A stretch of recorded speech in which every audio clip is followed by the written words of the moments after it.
చూస్తారా సార్? నేను తర్వాత తింటాను. ఫోన్లో ఎవరు సార్? నీతో అర్జెంట్గా మాట్లాడాను. నేను తర్వాత చేస్తాను. ఏమైందండి? ఎందుకన్నారు? జోస్న DNA టెస్ట్ చేయించింది. సుమిత్రకి ఓన్ మేరో తనివ్వలేదని జోస్కి అనుమానం వచ్చింది. ఎలా సంపాదించిందో తెలియదు కానీ దీప శాంపిల్స్ కూడా సంపాదించింది. టెస్ట్ పంపించింది. ఇక్కడ రిపోర్ట్స్ పారు చేతిలో చూసాం.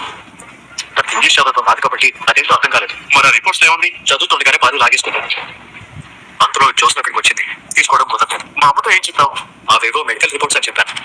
ఆ రిపోర్ట్స్ ఎవరన్నా చూస్తే ఎక్కడి నుంచి తీసానో అక్కడే పెట్టేస్తానని పారు పట్టుకెళ్ళింది. జోస్ నాకు తెలిసి ఎందుకు సైలెంట్ గా ఉంది? సైలెంట్ గా ఉందని నువ్వు అనుకుంటున్నావు, కానీ సైలెంట్ పువ్వులు అందరికీ కావాలి, కానీ నీళ్లు మాత్రం ఎవరు పోయారు. ఏదో పెద్ద ప్లాన్ లోనే ఉంది. అసలైన వారసురాలు కాదని విషయం నాకు దీపకి తెలుసని తను తెలిసిపో అంటే హాస్పిటల్లో మనం ఆడిన డ్రామా కూడా తెలిసిపోయి అన్ని తెలిసే సైలెంట్ గా ఉంది. పార్టీ పెట్టి అందరినీ పిలిచింది. ముఖ్యంగా నువ్వు రావాలి అని దీపక్ ఫోన్ చేసి మరీ చెప్పాడు. అంటే దీప డేంజర్ లో ఉన్నాయా? వెంటనే తను సేవ్ చేయాలి. చెప్పడానికి చూస్తా పిలిచిందా? వెంటనే చూస్తా ఆపాలి. ఏంటి మనోడా? దీపేది ఇంతకుముందు ఇక్కడే ఉండేది. బయట ఎవరితోనో మాట్లాడుతుందేమో చూడు. చూసినకు అది మేడ మీదకి వెళ్ళడం చూశాను. ఏంటి నాన్న? అమ్మేది పూలు కావాలని అడిగాను. మేడ మీద ఉన్నాయి కదా, తీసుకొస్తానని వెళ్ళింది. ఏమైందండు? చూసిన దీప చెప్పబోతుంది.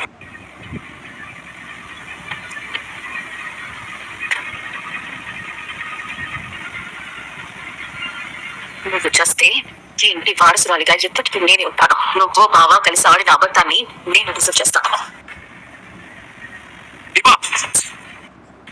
ఏంటి దీపా, ఇక్కడేం చేస్తున్నావు? నువ్వేం చేస్తున్నావు? కడుపుతో ఉన్న వాళ్ళు ఎత్తులో నిలబడి కిందకు చూస్తే కళ్ళు తిరుగుతాయని ఎవరో చెప్పాడు.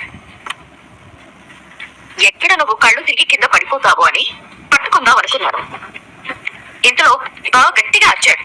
ఏంటి బాబా అలా చూస్తున్నావు? ఏ దీపం నేను కింద తోసేస్తున్నాను అనుకున్నావా? సారీ బాబా, నేను అలాంటి దాన్ని కాదు.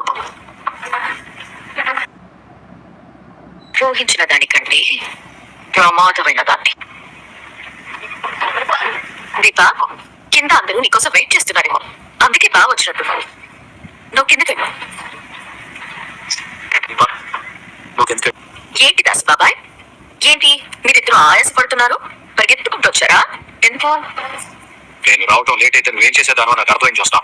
నువ్వు వచ్చి ఆపానంటావు. ఏదైతే చేయాలనుకుంటున్నావు అది ఇక్కడతో ఆపే. నేనేం చేసినా ఆపడానికి నొప్పున్నావు కదా. కదా, భోజనానికి టైం అవుతుంది. కడుపు నిండా తృప్తిగా తనివి తీరా భోంచేద్దాం. ఈ రోజు ఎప్పటికీ గుర్తుండిపోతుంది బాబా. రుచికరమైన భోజనం అందరి కోసం తెప్పించారు. పద. చూస్తా పద్ధతి చూస్తుంటే ఇది చేస్తున్నట్టుంది. మావయ్య నువ్వేం తెలియనట్టే సైలెంట్ బాబు. ఇక్కడేదో జరగబోతున్నా నాకు అర్థం. దాన్ని ఎలా ఆపాలో నేను చూస్తాను. నాన్న, అన్నయ్య కార్తీక్ కూడా వచ్చారు. నీకోసం వెయిట్ చేస్తున్నావురా. పదని భోజనం చేద్దాం. తర్వాత చేద్దాంలే తాత. తర్వాత ఏంటి? చూసిన భోజనంలో ఏమైనా కలిపిందో లేదో తెలుసుకోవాలి. నువ్వు టూ లేట్ బాబా. జరగబోయే విధ్వంసాన్ని నువ్వు ఆపలేవు. ఆల్రెడీ భోజనాలు స్టార్ట్ అయ్యాయిరా. అవి వేరు, మనకు వేరు బాబా. మనవి చాలా స్పెషల్. అన్ని ఐటమ్స్ నేనే సెలెక్ట్ చేశాను. తిన్న తర్వాత మీరందరూ చాలా హ్యాపీగా ఫీల్ అవుతారు. తాత వెళ్దాం పద్ధతి. తాత ఒక్క నిమిషం ఆగండి. ఒరే కార్తీక్, ఇప్పటికే లేట్ అయిందంటే ఆగమంటావేట్రా? భోజనం చేసి టాబ్లెట్స్ వేసుకునే వాళ్ళు కూడా ఉన్నారు ఇక్కడ. వదినా పదండి. శౌర్య పద. ఏమైంది బాబా? గ్యాలక్సీ అందరం ఈ రోజు పక్క పక్కనే కూర్చొని భోజనం చేద్దాం. అయితే దీప తిన్నట్టే. నా ప్రేమను మీరు ఎలాగో అర్థం చేసుకోరు. దీపనైనా అర్థం చేసుకొనివ్వండి. నువ్వు ఎంత అదృష్టవంతురాలు దీప. పారిజాతం నీ మీద ఇంత ప్రేమ చూపిస్తుందని నేను కల్లో కూడా ఊహించలేదు. కల్లో కూడా ఊహించలేనివి వాస్తవంలో చాలా జరుగుతాయి తాత. రాని దీపం తీసుకొని పద. రామ్మ దీప రా. పద వదిన. బావగారు విందు ఆరగించడానికి పదండి. Today very special night. చూస్తావు నువ్వు? తాత వస్తున్నా. టైం దగ్గర పడింది. తినే అన్నంలో విషయం కలిపి అందరినీ ఒకేసారి చెప్పాలనుకుంటున్నాయండి. ఒకవేళ ఇది నిజం. ఇది మా మమ్మీ కోసం నేను ఇస్తున్న పార్టీ కాబట్టి అందరికీ స్వయంగా నేనే వడ్డిస్తాను. అందరికంటే ఇబ్బంది అవుతుందేమో. అయితే నేను మన ముఖ్య అతిథి అయినటువంటి దీప కొట్టిస్తాను. ఏంటి మేనకోట, దీప మాత్రమే నీకు ముఖ్యమైన అతిథి ఎలా అవుతుంది? మేమందరం కాదా? కాదు మావయ్య. ఎందుకో? ఎందుకంటే దీప మా అమ్మ ప్రాణాలు కాపాడింది. డోనర్ నువ్వు కదా, మరి దీప ప్రాణాలు కాపాడడం ఏంటి? ఏం దీప, మావయ్యతో నువ్వు చెప్తావా నన్ను చెప్పమంటావా? నీ కూతురు నాతో ఆడేసుకుంటున్నా మావయ్య.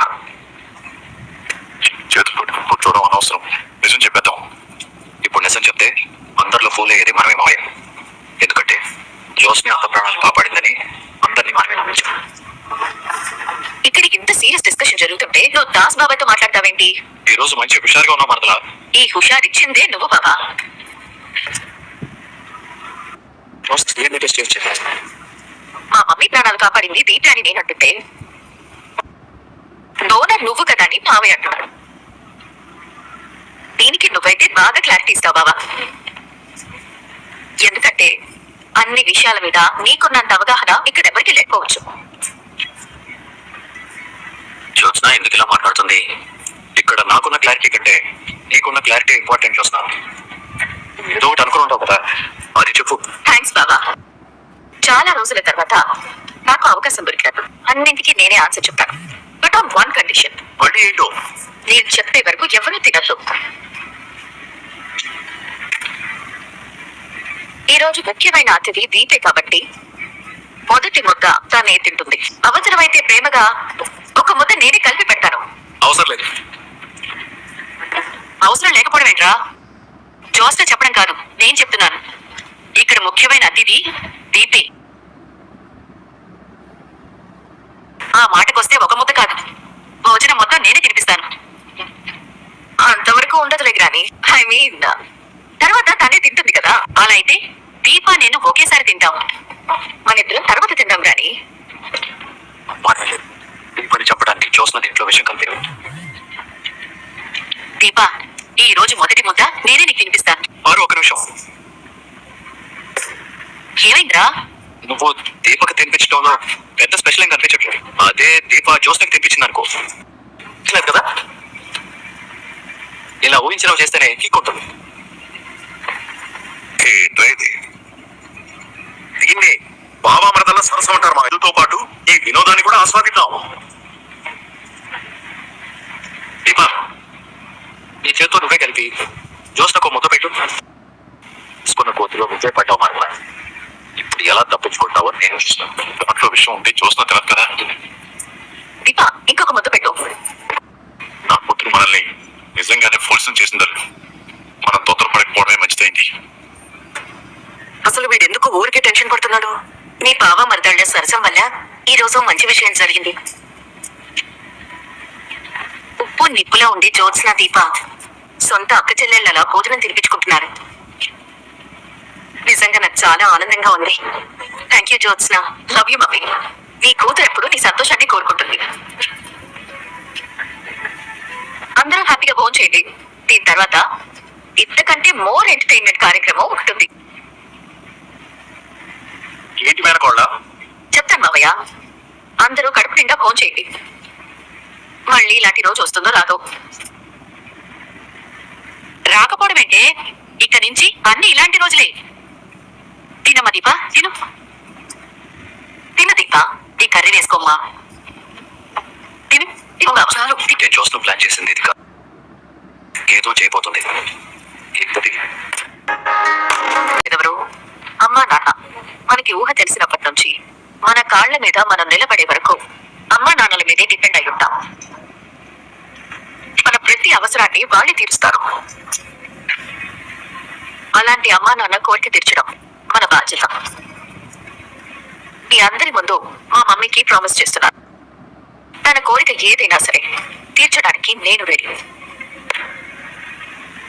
చెప్పు మమ్మీ, నీ కోరిక ఏంటి? నాకున్నది ఒక్కటే కోరిక, పెళ్లి చేసుకుని సంతోషంగా ఉండాలి. ఓకే మమ్మీ, నేను పెళ్లి చేసుకోవాలంటే నేను తొందరలోనే పెళ్లి చేసుకుంటాను. పెళ్లి కొడుకు కూడా ఇక్కడే ఉన్నాడు. ఇక్కడే ఉన్నాడా? ఎవరు? బావే నా పెళ్లి కొడుకు. మా బావ పెళ్లి కొడుకుంటే నేను చెప్పేది పూర్తి చేయకుండా ఎందుకు దీపా తొందరపడతావు? బావే నాకు కాబోయే పెళ్లి కొడుకుని సెలెక్ట్ చేస్తాడని చెప్పాలనుకుంటున్నాను. మీ అమ్మ నాన్న నీకు మంచి సంబంధం చూస్తారు. పెళ్లి చేసుకుని హాయిగా కాపురం చేసుకో. అలాగే అత్త, బావలాంటోని వెతికి పెట్టమని నీ అన్నయ్యతో చెప్పు. చూసావా కాంచన, ఈ మేనకోడలు బాధ్యత నేనెత్తి మీద పెట్టింది. ఎలాంటి బాధ్యత అయినా అత్త మోయగలదులే తాత. మొదలేంటమ్మా ఎలా మాట్లాడుతుంది? హే, అది నా మనవరాలేంట్రా, నా మనవరాలు దీప. కనుక్కుంటారేంట్రా? ఇది తొందరగా పెళ్లి చేసుకుని ఇంట్లోంచి వెళ్ళిపోయిందనుకో, దీపని దశరథు దత్తత తీసుకోమని చెప్పి ఈ ఇంటికి వారసురాలి చేస్తాను. ఎలా ఉంది ఐడియా? నీ కాళ్ళకి దండం పెట్టాలి ఉందమ్మా. మా ఆలోచనలు ఎప్పుడు అద్భుతంగానే ఉంటాయిరా. ఆ అద్భుతాలన్నీ నాకు కనబడుతున్నాయి. మమ్మీ, నీకు హెల్త్ ఇష్యూ వచ్చిందనే కదా ఇంట్లో బాధాకరమైన వాతావరణం మొదలైంది. ఆ తర్వాత ఏవో చిన్న చిన్న గొడవలు, తెలియకుండానే మాట అనుకున్నాం.